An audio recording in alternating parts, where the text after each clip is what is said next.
Hello everyone, MSc 002 और MSc 004 के लिए इंपॉर्टेंट क्वेश्चन लेके मैं आ गई हूँ आप लोगों के साथ। तो क्वेश्चन देने से पहले मैं आपको बता दूं कि अगर आप में हम देखेंगे रैशनल एक्सपेक्टेशन के बारे में, तो रैशनल एक्सपेक्टेशन के बारे में देखते हैं, हिंदी इंग्लिश दोनों में देखेंगे। Theory is a concept and modeling, a technique that is used to widely.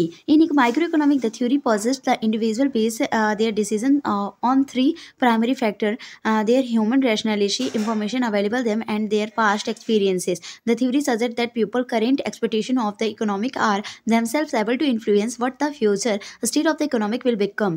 This present concentrate with the idea the government policies influences financial and economic decisions. बोल रहा है कि तर्कसंगत अपेक्षाओं का सिद्धांत एक अवधारणा है जो मॉडलिंग तकनीक है जिसका व्यापक रूप से उपयोग किया जाता है। माइक्रो इकोनॉमिक्स में सिद्धांत मानता है कि व्यक्ति अपने निर्णयों को तीन प्राथमिक कारकों पर आधारित करते हैं: उनकी मानवीय तर्कसंगतता, उनके लिए उपलब्ध जानकारी और उनके पिछले अनुभव। सिद्धांत बताता है कि लोगों की जो अर्थव्यवस्था की वर्तमान अपेक्षाएं हैं स्वयं यह प्रभावित करने में सक्षम है कि अर्थव्यवस्था की भविष्य की स्थिति क्या बनेगी। यह सिद्धांत इस विचार के विपरीत है कि सरकार की नीति वित्तीय और आर्थिक निर्णयों को प्रभावित करती है।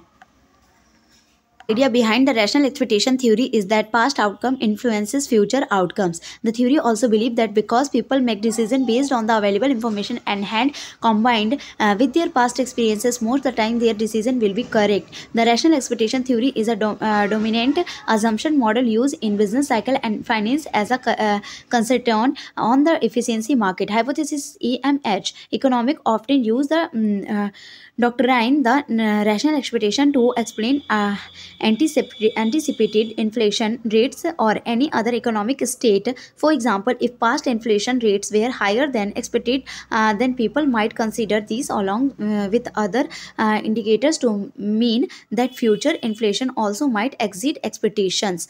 क्या बोल रहे हैं यहाँ पे कि सिद्धांत तर्क संगत अपेक्षाओं के सिद्धांत के पीछे विचार यह है कि पिछले परिणाम भविष्य के परिणामों को प्रभावित करते हैं। सिद्धांत यह भी मानता है कि क्योंकि लोग अपने पिछले अनुभव के साथ उपलब्ध जानकारी के आधार पर निर्णय लेते हैं, अधिकांश समय उनके निर्णय सही होंगे। तर्क संगत उम्मीदों का सिद्धांत प्रभावी बाजार की आधारशिलता के रूप में व्यापक चक्र और वित्त उपयोग किया जाने वाला प्रमुख उदाहरण मॉडल है। परिकल्पना EMH में प्रत्याशित मुद्रास्फीति दर किसी अन्य आर्थिक स्थिति की व्याख्या करने के लिए अर्थशास्त्री अक्सर तर्क संगत अपेक्षाओं के सिद्धांत का उपयोग करते हैं। उदाहरण के लिए, यदि पिछली मुद्रास्फीति की दर अपेक्षा अधिक थी तो लोग इन संकेतकों के साथ मान सकते हैं कि इसका अर्थ हो सकता है कि भविष्य की मुद्रास्फीति अपेक्षाओं से अधिक हो सकती है।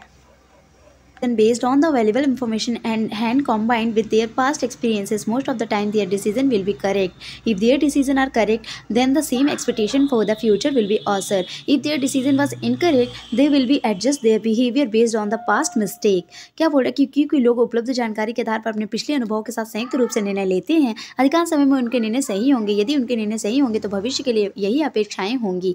यदि उनका निर्णय गलत था तो वे पिछली गलती के आधार पर अपने व्यवहार को समायोजित कर सकेंगे। Thank you. अगर वीडियो अच्छी लगी तो प्लीज लाइक और सब्सक्राइब माय चैनल गाइस। मेरे चैनल का ग्रो बढ़ाने के लिए आप शेयर भी कर सकते हैं। Thank you.